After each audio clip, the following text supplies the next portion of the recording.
Awaken, coming at you today with a discussion video on something that I personally have trouble with as well, and that's going to be building a side deck, an effective side deck for your deck to combat other decks, obviously, because that's what a side deck is for. I have a lot of trouble with building a side deck most of the time and knowing what cards to side in, what cards to side out. The siding in isn't as hard as what to side out. But first off, you got to be able to build a side deck, a good side deck that is going to be effective and help you in your matches to be able to win more often than not, which obviously that is the goal in Yu-Gi-Oh! We'll just use the deck that I'm using at the moment as an example, which, as most of you know now, is Lightsworn Ruler. So that's currently my favorite deck. That's what I'm running right now.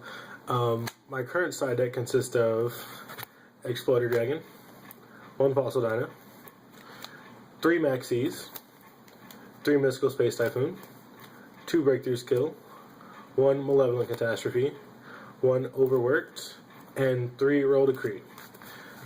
This side deck is basically built for my locals. It's built towards combating a really, really heavy Evil Swarm meta, which at my locals there tends to be a lot of Evil Swarms and a lot of trap heavy decks, which is why I side deck the Royal Decree and the Malevolent Catastrophe. When going to an event like a regional or a YCS, you want to combat the meta. What actually is the meta? At the current moment, most people would say it's Ghirgia, Madolche, and the Hand Artifact Trap Tricks thing, which a lot of them run a lot of back row. So this card helps as well. The one card that I side in almost every matchup is Fossil Dyna. Is really good. A majority of decks spam a lot nowadays. They special summon like crazy. And Fossil Dyna can work the same as Vanity's Emptiness in the fact of once you get set up, if you have your board set up plus a Vanities or a Fossil Dyna, then you can basically win because your opponent really can't counter. Now, when it comes to siding cards, it depends on whether you're going first or you're going second on what cards you want to put in, what cards you want to take out. Let's say I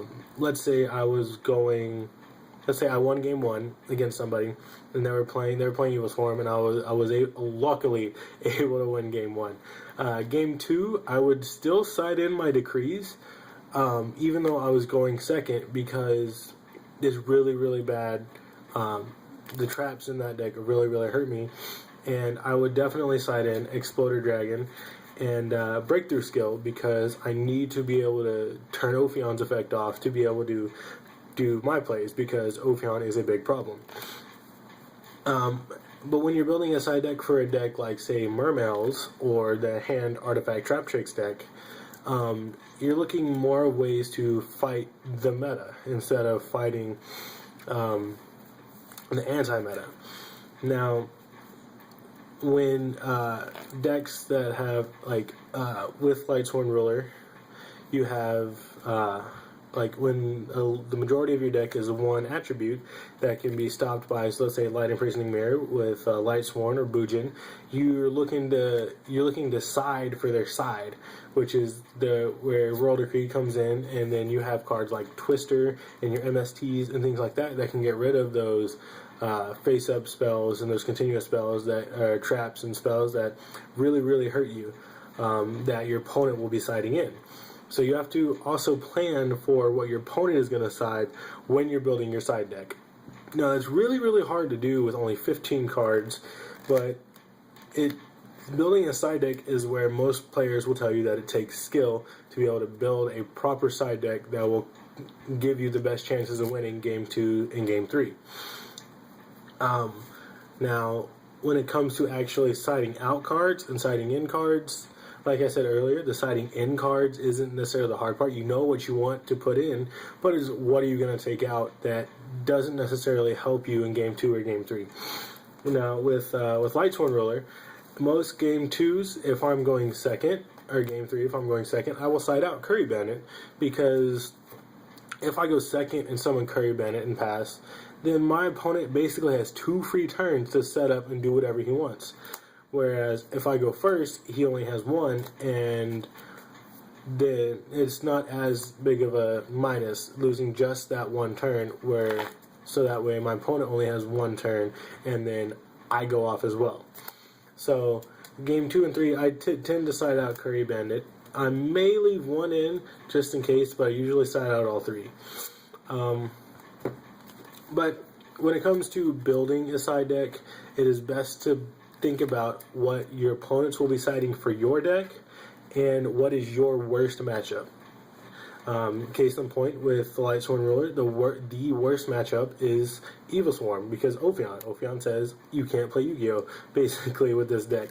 So you really need to be able to combat Ophion and get rid of Ophion without being able to really target him or something like that, because they do have Pandemic, and some players do play Dark Illusion, but there is cards like Wiretap and things like that that will prevent that from happening.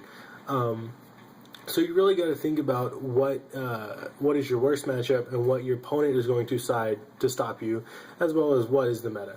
And you got to think about all that within just 15 cards. 15 simple cards. You got to think about all of that in those 15 cards. Which I feel like 15 cards is definitely enough, because you don't want to be able to take out 20 cards in your deck and be able to completely change your deck. And I mean, yeah, that's cool every once in a while, like being able to smoke screen into a different deck. But that's not always great, because it is not that great, honestly. But it is kind of cool every once in a while to see. But if everybody was doing that, then I don't know, it'd be really difficult to define a meta or define a deck or stuff like that. But yeah, that's the discussion for today. In your comment section, in the comment section below, your comment section and mine, leave a comment down below to tell me what your side deck consists of, how you build your side deck, what you think about when you're building your side deck, and all that jazz. And this is Japrican saying for you to like the video, comment on the video, subscribe for more Yu-Gi-Oh videos, and all that jazz. And this is Japrican signing out.